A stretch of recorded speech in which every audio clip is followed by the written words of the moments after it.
zato što smo bili prijatelji. Svi smo odrasli zajedno. Okay, if I let him live, will I get an achievement? Or will I have to complete the game again and decide otherwise, as the trophy is unlocked only if I kill him? This is just one of the dilemmas you face when playing games released in the past few years. And recently we got ourselves thinking, what the hell are trophies all about? Are they here to motivate us, or they're here just to be a pain in the butt? Let's take a look at the issue. Before the platform-based achievements became a thing, developers tried to come up with a way to motivate players to experiment with their games and reach high completion ratios. This idea dates back to the 1980s, when Activision decided to award the highest scoring players with physical iron-on patches. All you had to do, apart from achieving a really high score, was to take a picture of your TV screen and send the photo to Activision, who then responded with a letter containing a patch. I really wish that players today could receive a physical reward for their in-game achievements. I mean it. So did these patches do their job and succeed at motivating players? Definitely. And what next? Well, naturally, other companies incorporated a similar idea. Developers working for other companies implemented into their game autonomous achievement systems to encourage players to experiment with a given game. A very good example of such independent achievement system, which can still be seen in action, is the one featured in World of Warcraft. Players can see all the trophies they unlocked on a dedicated website and share them with their friends. The first platform that supported multi-game achievements was the 2005 Microsoft Xbox 360 Gamer Score, extended to support games for Windows in 2007. I remember playing the first installment of Gears of War when suddenly an achievement popped out. I was like, hey, cool, what did I get for it? I immediately rushed to the Xbox 360 Gamer Score website to learn that apart from a digital form of recognition, I also got, well, nothing at all. Just a sense of satisfaction. Yay, I guess.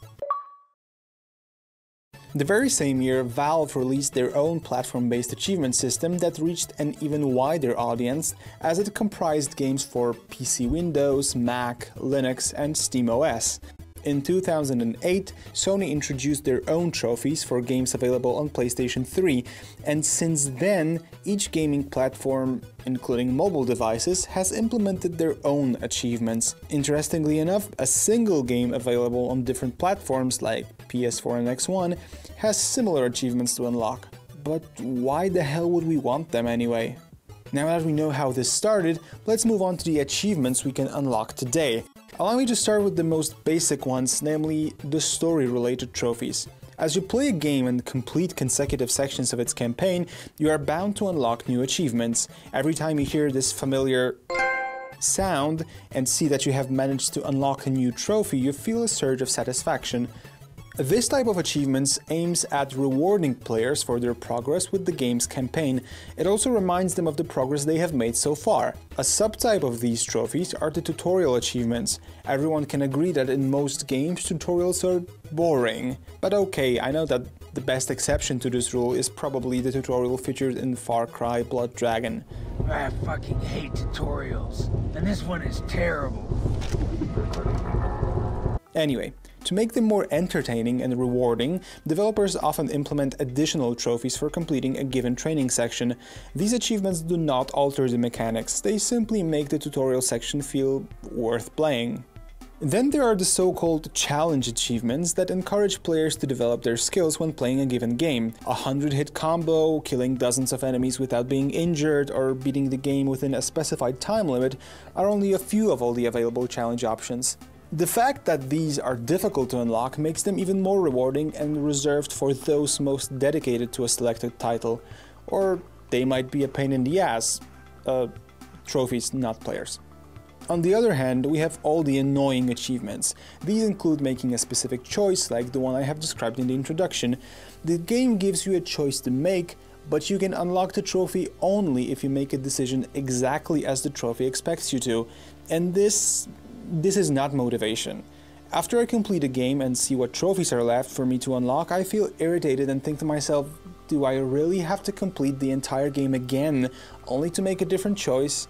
And what is worse, do I need to make a choice that does not feel natural to me? Playing video games should be about immersion, assuming the role of the protagonist and creating one's own story, not the story that people behind the trophies had on their minds. Other trophies that we want to get might regard acquiring all the collectibles in an open-world game. The reasoning behind the collectibles has many flaws itself, and many players don't feel like wasting their time on countless items hidden across the map, yet the developers feel this urge to encourage us to collect them anyway. Hey, get them all and you will get a trophy. Without this trophy you cannot complete the game 100%, right? And here's another point. Are these items really hidden, since at some point you can see them on the in-game world map? Anyway, if you want to hear me bitching more about modern-day collectibles, make sure to take a look at our video regarding things that open-world games do wrong. And now back to action. For some players, unlocking an achievement is a reward in itself. They spend countless hours on completing a challenge and they feel satisfied when they and all their online friends can see a given trophy on their account. I don't think I belong to this exact group of people though. Trophies should carry a bit more than just another icon and increased percentage of... yeah, what exactly? Experience? Skill? I was really glad to learn that in the US Sony has announced additional rewards for unlocking trophies. Each trophy, depending on its rarity/difficulty, grants the player a given amount of points he or she can spend at Sony's online store. That is exactly what I'm talking about, but do it worldwide, for all platforms.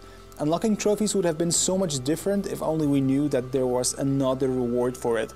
Players would stay in their favorite game even longer, trying to complete everything it has to offer, and then use the points they receive to obtain things like an expansion to this game, which would make them stay with a certain title even longer. This sounds perfect, right? Developers, publishers, anybody?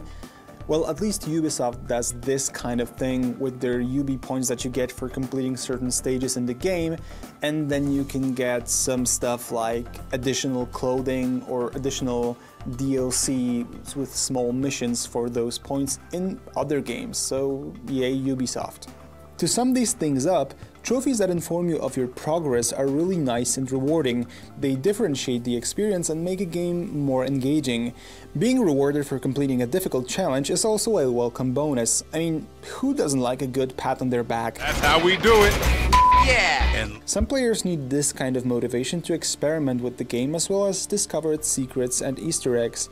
The problem starts with absurd achievements that force you to make an unnatural choice or simply collect everything the developers implemented in their game to make it artificially longer. This is where I lose all my motivation to get the Platinum trophy on PS4. I recently earned a Platinum in Assassin's Creed 2, and after 4 hours of collecting feathers with an online game guide, I finally got that last thing that allowed me to get 100% completion, and I only felt tired, no satisfaction at all. I have no idea what you're talking about. Of course not. So what is your opinion on the trophies? Do you feel motivated by them as you go, or do you play the game so as to unlock all the achievements? Let us know in the comment sections, and we'll see you soon on GamePressure.com.